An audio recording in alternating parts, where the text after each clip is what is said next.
Hello, hello, hello.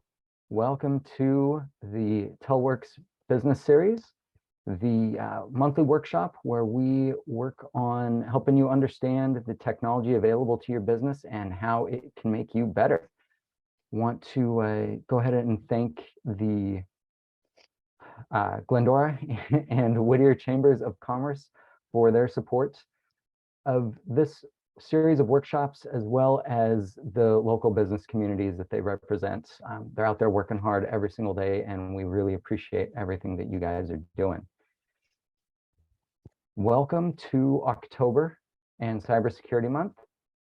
And with that, there's nothing better than to get things started by talking about golf a little bit here for a minute. That might sound a little bit ridiculous considering that the subject of the workshop today is building a human firewall. Hang with me and you'll see how it relates though. So just pretend for a moment that today you were outfitted with all of the absolute best top of the line golf equipment. Everything was custom fit specifically to your needs, to your body makeup, to everything, so that it was designed perfectly for you. Now, could you go compete at the next professional golf tournament, PGA or LPGA? Yeah, probably not. There's a reason for that. It takes a lot more than simply the best equipment to compete at a professional level in anything. And that's the same for your business. You need the firewalls, the routers, the intrusion protection software, the antivirus, anti-malware software. All that is important and it plays a critical role in protecting your business. There's one other element though that plays an even more crucial role, and that is the people who are using that hardware and software. And that's why we're here today. I'm delighted to have two of the best in the business on with us today from TPX. We have Christine Michael, one of the best channel managers out there today. And we also have with us Joe Wade, who is one of the top security trainers in the business. So with that, I'm going to stop rambling on. I'll shut up and turn it over to Christine and Joe. Take it away, guys. Awesome. Thank you, John. Thank you for the kind introduction there. So of course, today we're going to be talking about building a human firewall, right? Which was the title of this presentation was actually John's idea. 100% his idea, but I think it's really pertinent, right? Because at this time, more than ever, it's really time to get introspective about security. As we know, when we speak to organizations day in and day out, they want to shy away from the topic, right? Most of the time you talk to them, they say, hey, I've got all these problems and I don't know how to fix them. And it's really a frightening topic. So what really, when talking about the threat landscape in 2022, it's our jobs as thought leaders in security to get after the real threats. You see, our customers and our partners sit through presentation after presentation. And when you see maybe a slick about enterprise EDR or remote remediation, or maybe a slick about Palo Alto firewalls, next generation firewalls, right? All we hear is next generation, best in class, or maybe even a powerful backup tool with backup and replication, ransomware checkups, all of that. This is really what our customers are hearing. This is what their world starts to feel like.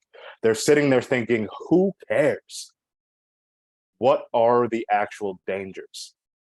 And quite frankly, we're all victims of marketing. But we have to think about how the human brain works, right? Think about cause and effect. Well, we have the effect, right? And that's this, because this is the customer's worst nightmare. You see, they go home, they flip on the TV, and their world is filled with talking heads telling them you have to be scared of the threat landscape. You have to be scared of ransomware. Our customers are sitting there thinking, it can't happen to me. So the next day, they go into work and it's business as usual. Unfortunately, the IT manager is thinking, how do we stop this? The IT manager hasn't slept in weeks. But the most common thing we do is nothing. So this is a very real quote, and the name is redacted for obvious reasons. But it's certainly disturbing given the fact that about 75% of ransomware targets fall in the small to medium-sized category. These companies typically don't have the personnel or resources to build a sophisticated information security program. And that's mainly because they forgot about security, right? We have to make sure everybody's connected. A lot of people are working from home. A lot of people have bring your own devices. It's overwhelming for IT directors. They easily forget about security. Any organization is really a target for cyber criminals. Cyber criminals do not discriminate. While you may think you are not a high profile target, they don't care because they know your information and systems are critical to your business. They also know that many businesses lack the security infrastructure that high profile targets do. And attacks are expensive, right? According to the Penniman Institute survey, it costs an average of 4.24 million per data breach. That's a lot of money, and these small to medium-sized businesses cannot pay up. Let's look at some of the statistics here. 43% of all data breaches involve small to medium-sized businesses. 61% of small to medium-sized businesses have reported at least one cyber attack during the previous year. And there's a 10% rise in cybercrime costs that have occurred in the last year. And kind of keeping in vein with that, 50% of SMBs suffered a cyber attack last year, but 60% of those SMBs are out of business in just 6 months. Sometimes shorter than that, right? If they don't have the capital, or they might not even know how to pay in Bitcoin, how are they going to get their data back? A lot of them can't. And the number one cause of breach, and what we're really going to be talking about today, is compromised credentials. It's that human factor.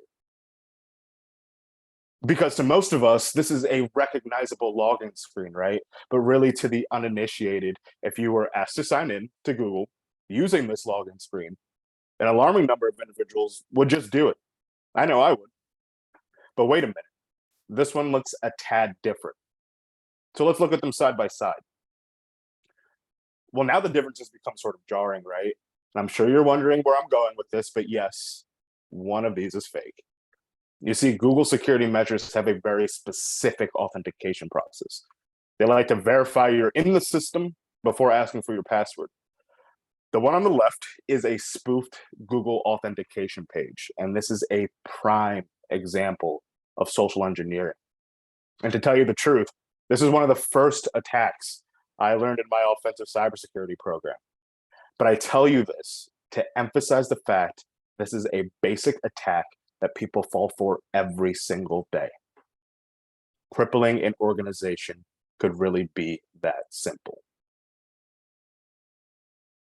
So really what we're going to be talking about today is security awareness, right? It's that human factor. Considering the fact that humans are the biggest cause of breach. Today's organizations of all sizes and targets or types are targets for cyber attack, right? If you conduct a quick Google search and you find many recent instances of organizations your size or your customer size, or in your customer's industry or in your customer's state have fallen victim to cyber attacks. But in addition to this, cyber attacks are getting more prevalent and sophisticated. Let's think about COVID-19, right? Just since COVID, the FBI has reported a 300% increase in cybercrime. And this is just one statistic. So how does security awareness training play into this? Well, 90% of human error is the number one cause of data breach. We are the problem, and we have to emphasize that to our customers. Security awareness training is proven effective 77% of the time. We see click rates drop from 80%, which means 80% of the organization was clicking on potentially malicious emails or anything that came through the email server that could have been potentially malware, ransomware, any of the known threats that are out there in the landscape right now. We see drop from 80% to 5%, and those are real statistics. Now, I'm from the Instagram generation. This is an example of a spoofed email, right? I'm hard pressed to believe that my peers wouldn't click on this email. There's nothing worse than seeing that they might not be able to log into Instagram today. But really, when we're talking about all of the threats and how to protect against them, we have to talk about the basic levels first, right? So if you look at the left-hand side of the screen here, you see some of the threats that exist today. Obviously, the known viruses that are out there, the known malware that are out there, right? And the most basic thing to do for that is patching. You see organizations all the time. If you run a vulnerability scan, they have unpatched versions of Windows 2007. Now, Windows 2007 hasn't had any updated patches in almost a decade, right? And people are still running these systems to conduct their business. For a hacker, for an attacker, this is step number one, right? But kind of getting away from patching, people think, okay, let me just deploy antivirus. Well, antivirus doesn't have that anti-malware capability, right? So what they did was develop a next generation antivirus. And a next generation antivirus has the anti-malware capability, but it doesn't give you that extra response aspect. So of course, let's develop endpoint detection and response. And this is fine, endpoint detection and response. You'll see a lot of the known software out there right now has that area of response, right? And it's good to protect against what we call APTs, or advanced persistent threats. We kind of taken that up a notch and developed managed detection and response. So managed detection and response goes a little bit like this. Say you're out to dinner with your significant other. You get a call from the babysitter. The babysitter says, hey, little Johnny's been running around with a pair of scissors. You might want to think about what to do about that. Click. How does that help you? How does that help anybody? You're sitting there enjoying your rigatoni bolognese. I said that because that's what I'm going to be having for dinner tonight. You're sitting there thinking, I can't focus on this meal anymore. Now I have to worry about this threat that's living at home, right? Managed detection and response goes a little bit more like this. You're sitting at dinner. You get a call from the babysitter. The babysitter says, hey, little Johnny's been running around with a pair of scissors. What I did, I took those scissors, I put them in an area that they can't reach. Also, I noticed that you had a knife block that was in reach of the children as well. I took that, I put that up somewhere high, and there's nothing to worry about. There's no more sharp objects in reach of the children. That's managed detection and response. So when we think about what are people able to access, right? And that comes down to domain name service. So what domain name service and protecting enabling domain name service for protection is, we see a lot of the time people are accessing sites that they shouldn't be, right? As jarring as it is in corporate culture, some of the logs that I've analyzed, you see people accessing sites that would get them fired in an instant. These sites have typically embedded malware. So what DNS does is blocks those sites from being accessed. If they can't access the malware, it can't execute on the system. But really the capstone here, and the two things that I'm going to be focusing on, are the security awareness training and inbox detection and response. So first and foremost, security awareness training is really the human aspect of all of this, right? Kind of like what we were talking about with the golf analogy. You have to do this repetitively. If you aren't training your users every month, multiple times a month, continuously, it is not effective.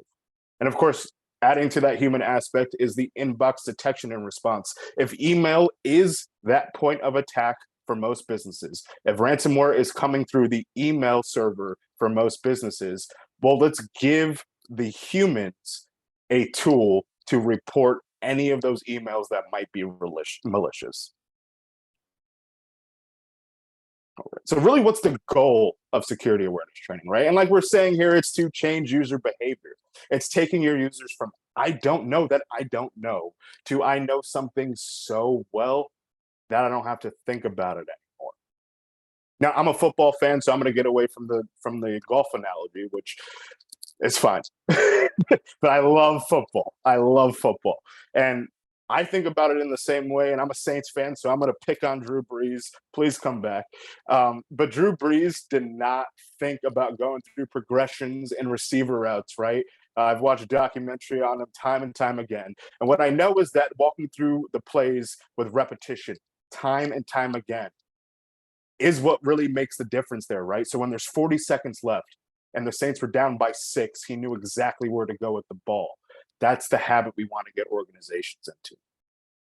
So what are the best practices, right? Okay, security awareness training sounds great. Yes, repetition, repetition. But how do we implement this?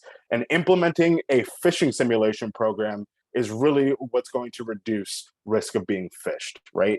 It's that actual simulation of this could potentially be malicious. What do I do with it now? So sending random phishing emails or simulated phishing emails at random times throughout the month, instead of, for example, sending them to all users at the same specific time and or day, right? Sending different random templates to avoid all users getting the same phishing email. People talk, right? Everybody talks in the organization.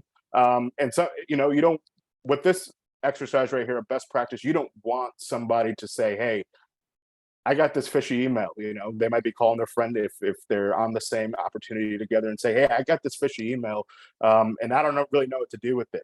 You have to put the onus on the individual. And doing this avoids what we call prairie dog, right? Where a few users recognize the phishing simulation and then warn others not to fall for it. And really provide point of click training for phished users. So when a user takes the bait and clicks on a link, or maybe downloads a file, or maybe even enters information, critical information, through a phishing simulation email, they should be directed to a landing page with a brief training on how to avoid similar phishing attacks. But what are the measures? What are the metrics? You have to track results over time, so you can see the positive impact your training is having on phish rates, right? Like I said, that 80% of people clicking on potentially malicious emails dropping to 5% is really what we want to see with this exercise here. But when it comes to awareness training, it's important not to treat it like a checkbox activity, right? We see a lot of organizations do that. Oh, yeah, we have security awareness training. Okay, well, how often are users being tested? But you don't have to worry about that, but we have it. It's not a checkbox activity. Remember, the goal is to change user behavior and actually achieve positive results. So there are specific things you could do to help achieve this, right? And where this really comes from is the National Institute of Standards and Technology, also known as NIST, but it's recognized as the de facto industry standard on how to build a security awareness training program.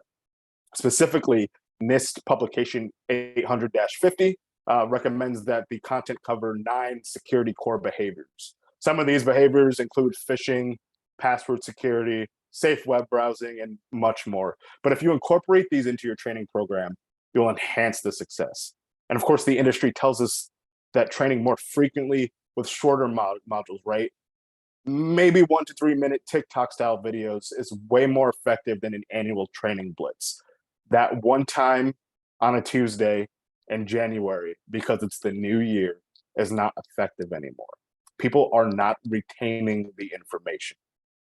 And if you are an industry, or your customers are in an industry that have a regulated environment, right? So we're talking about healthcare, we're talking about retail, we might be even talking about government. You want to include some sort of specific customized material for them. This could be HIPAA, PCI DSS, FERPA if you're in education. So really focus then first, I would say 9 months on NIST, because NIST is the federal overarching entity when it comes to security awareness and security awareness training. Then you can kind of, okay, this is what we need to do for our organization. This is how we explain it to our customers, right? This is what you would need to do for your organization, but really start with the basics. All right. And just kind of to reinforce, right? So this is the forgetting curve. And we all remember our teachers telling us that we're only paying attention for the first 12 minutes of class at max, right? I remember thinking that was ridiculous because I'm a phenomenal student.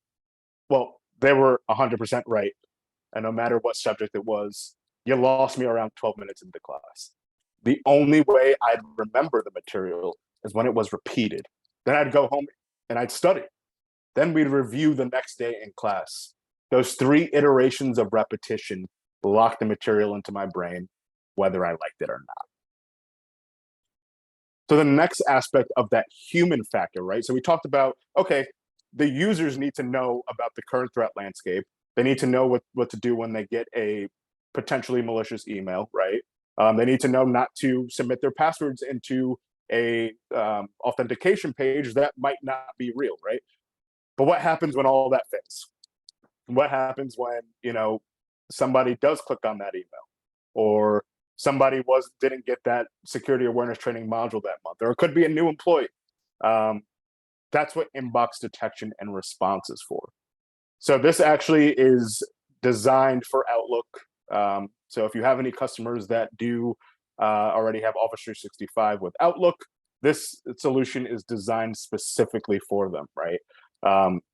And what this does is it sits right on your email server, and it's with a click of a button, that potentially malicious email is sent to a security operations center, and that's GoSecure. And it's not just being managed or analyzed by AI. There's a human factor to that, right? So if the AI doesn't catch anything, there's a little bit of a failover there. An actual security operations analyst or engineer is going to take a look at that email and make sure that there's nothing malicious. And there's global redaction, right? So if that email does get in, and it's submitted, and the SOC is like, hey, there's something attached to this, we need to get this out. Well, what happens is once that email is flagged as malicious, it's wiped from everybody's email inbox, right? So that's completely taken out as a threat. This is important because there's a lot of solutions out there that give you the opportunity to kind of double check. Okay, is this malicious? Yeah, it is. But we removed it from your inbox, right? It was quarantined, but just from your inbox. No, this solution actually wipes it from everybody's inbox if posed malicious. And of course, it's a fully managed solution, right? So that means onboarding, technical support, any sort of change management, and that reporting aspect, right? How many users were using this tool? How do we make it more effective so that everybody else in the organization that wasn't using this tool understands how it works, and let's decrease the risk of compromise?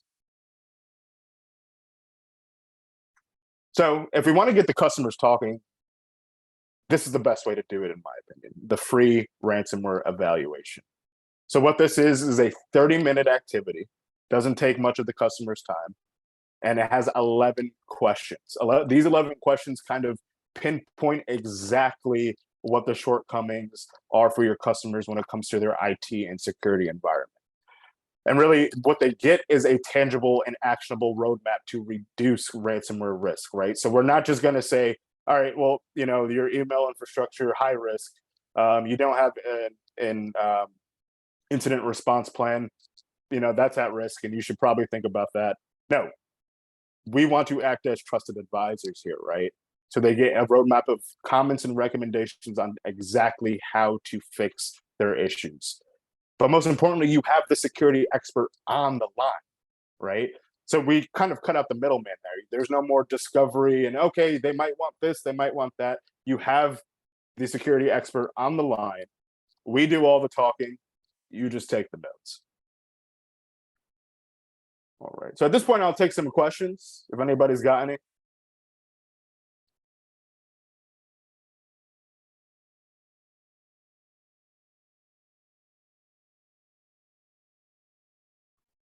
Joe, it looks like you've scared them all into silence. Well, maybe that's a good thing, right? That's a good thing. They're all calling back to their bosses. Hey, dude, we got to get training now.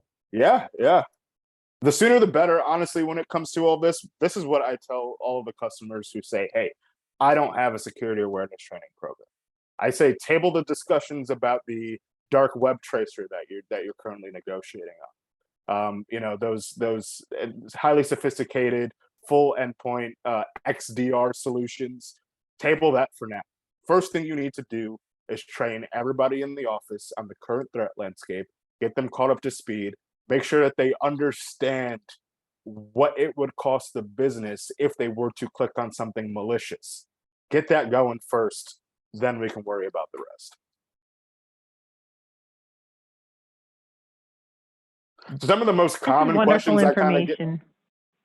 Oh, awesome. Awesome. Yeah, absolutely. Thank you. Absolutely. Yeah, of course. I have some, some of the most common questions that I get, when it comes to security awareness training, right? So what really constitutes a security awareness training program? Well, continuous really means at least 3 to 4 times a month, right? 3 to 4 exercises a month. And this could be varying. That means phishing simulations, the informational videos, quizzes. InfoSec IQ is who we actually use for security awareness training. They did some extensive research on this topic, and they found that less than 3 exercises typically falls in the forgettable range, right? Going back to the forgetting curve. And more than 4 becomes a chore. You have to use your email to work. I know I do.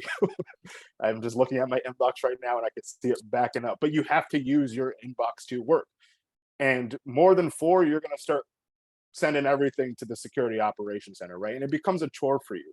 So it has to fall in that 3 to 4 range. That's kind of the sweet spot for this. Joe, do you mind if I share a quick real life example that I just ran into within the past few days? Yeah, absolutely. Absolutely. Okay. Do you want me to stop sharing my screen? No, you don't need to. We can just keep going here. So this goes back to the example you used with Drew Brees and him not being able to sit back in the pocket and think about going through his progressions.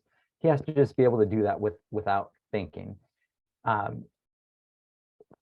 In case anyone doesn't realize the dynamic going on a football field, Drew Brees, the quarterback, he's not a very big guy relative to football standards. He's like 5'10", something like that. And I don't know how much he weighs, but he's not that big. He's got dudes who are like 6'3", 6'4", 250, 260 pounds trying to break him in half.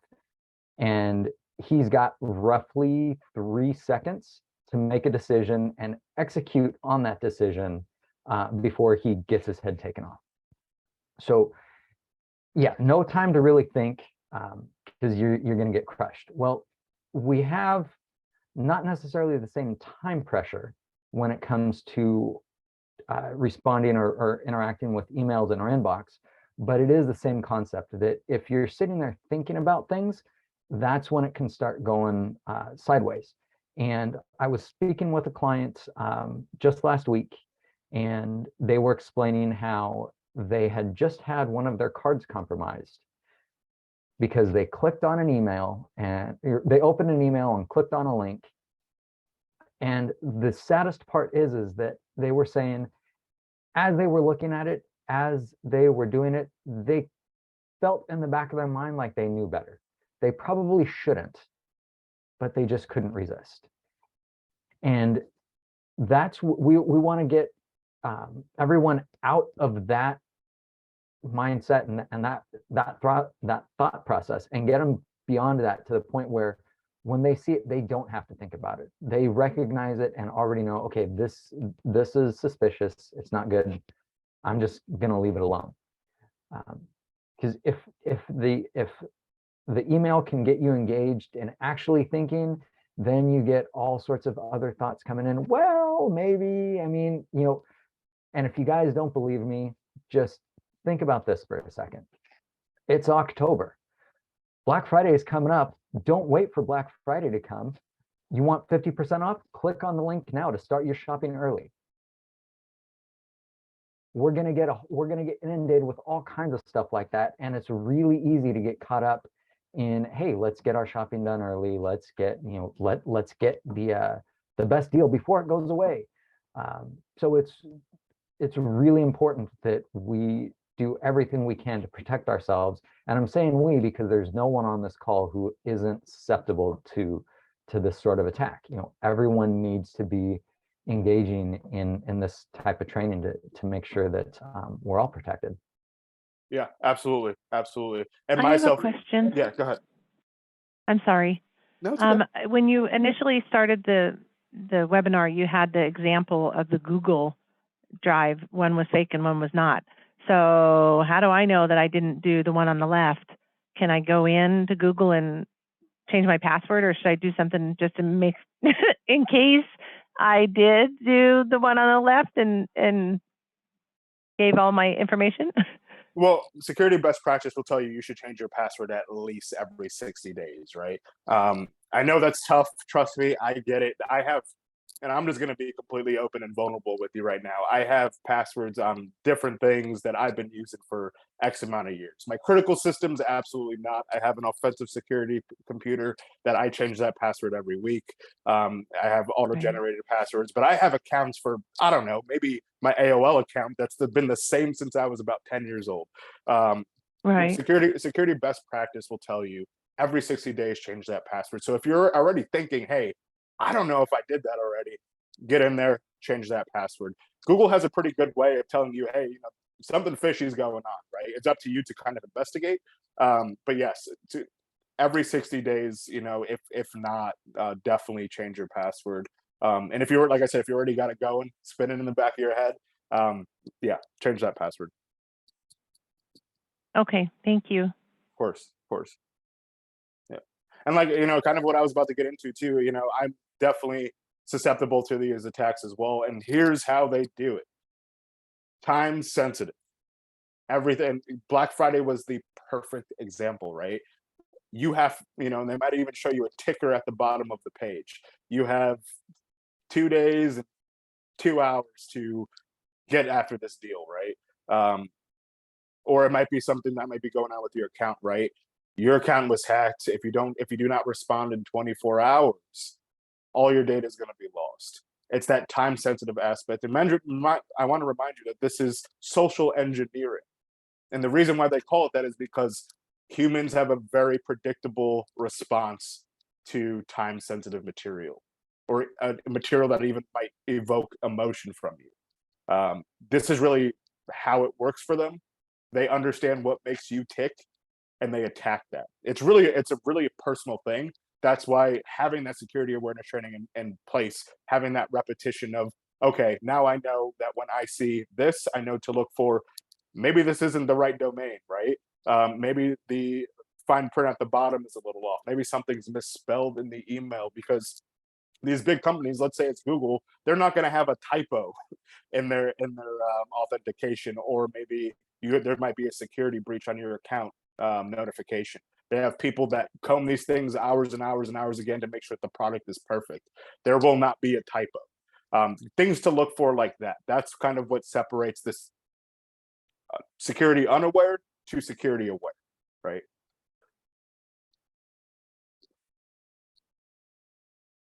Thank you. Of course. So of course we talked about, phishing specifically today. But another question that I typically get is, besides phishing, what are the most common attack vectors?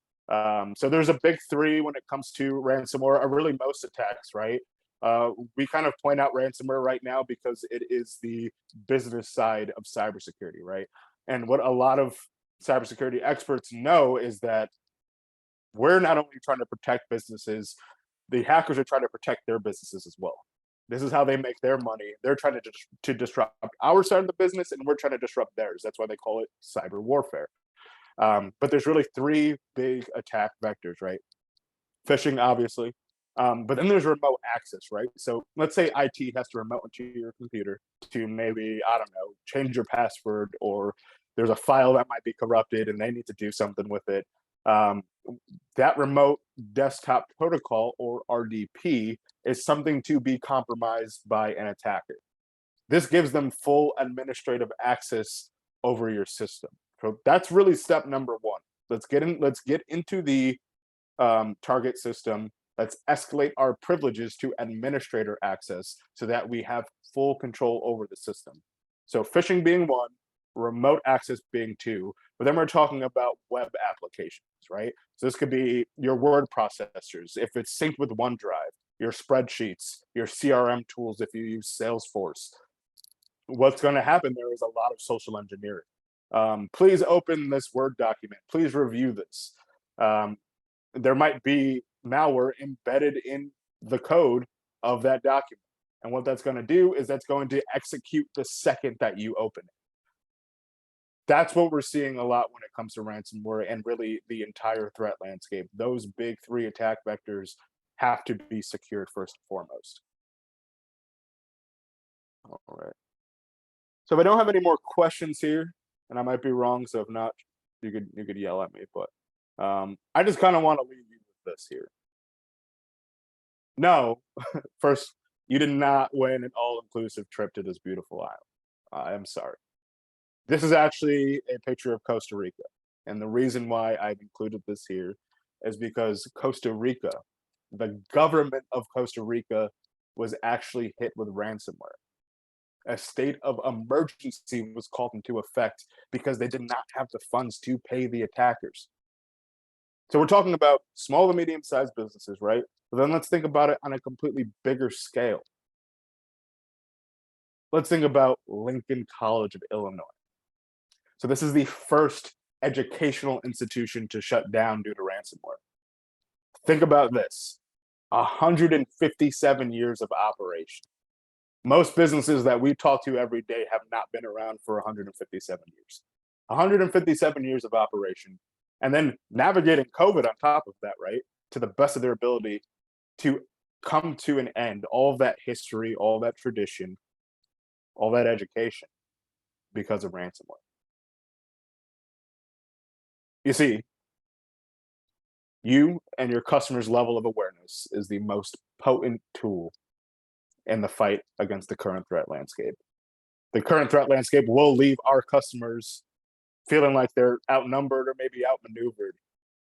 Our customers may look at the sweeping devastation of the current threat landscape and sit there and think, when's my turn, right?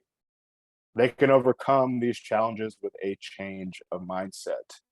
It's that change of mindset, that awareness is how they lead the charge against the current threat landscape. Well, I want to thank everybody for their time today. I will stop sharing here so you can see my face. I want to thank everybody for their time today. I want to thank John and Sue and Christine. Of course, if you have any questions post this, feel free to reach out at any time. I've been Joe Wade. I appreciate it. Thank you. That was great.